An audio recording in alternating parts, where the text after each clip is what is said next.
আসসালামু আলাইকুম, সবাই কেমন আছেন? আসলে আজকে ভিডিও করার মূল উদ্দেশ্য হচ্ছে আমাদের একটা পাকা রাস্তা আছে যেটা খাইলামিয়া ফেরি থেকে টঙ্গিয়ারফল পর্যন্ত যায়। আসলে এই রাস্তাটা অনেকদিন ভাঙা থাকার কারণে একটা বিহাল দশা ছিল। তো আলহামদুলিল্লাহ আমাদের এলাকার মানুষের সহযোগ এবং যুব সমাজের উদ্যোগে আমরা এটাকে রিপেয়ারিং কাজটা করছি। তা আমি আসলে উদ্যোগের একজন ক্ষুদ্র সহযোগী হিসেবে ছিলাম। আলহামদুলিল্লাহ আসলে যদি স্ব উদ্যোগ থাকে,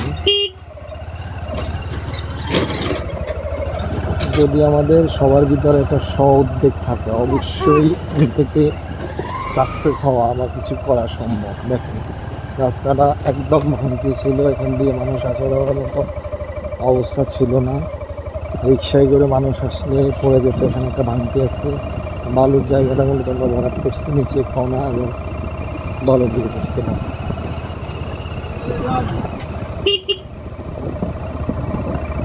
তো আমার গ্রামটা আসলে অনেক সুন্দর, আমার প্রিয় গ্রামটাকে আমার অনেক ভালো লাগে। আসলে গ্রামের ভালোবাসার জন্যই দেশে পড়ে থাকা, না হলে হয়তো বা আমার বিদেশের বয়স হয়ে যেত 4 থেকে 5 বছর।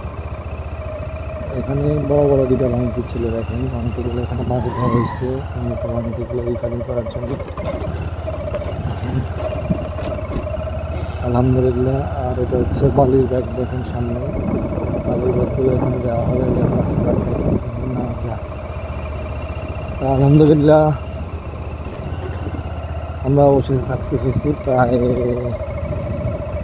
আমাদের অনেকদিন লাগছে, প্রায় সপ্তাহখানিক লাগছে। আসলে একজনের দ্বারা তো সম্ভব না, সবাই সহযোগিতা করতে হয়েছে। আর সবার কাছে তো সবসময় টাকা থাকে না। তারপর এলাকার মানুষ অনেক ভালো, যাদের একটা সৎ উদ্যোগ কারণে আমাদের রাস্তাটা কমপ্লিট হয়েছে। তো আমি সবাইকে একটা কথা বলে রাখি, সেটা হচ্ছে আসলে এটা কোনো রাজনৈতিক দলের থেকে হয় নাই। আসলে আমাদের এলাকার সবাই রাজনৈতিক অরাজনৈতিক মানুষগুলা নিয়ে মূলত হয়েছে, এখানে রাজনীতি আমি জানা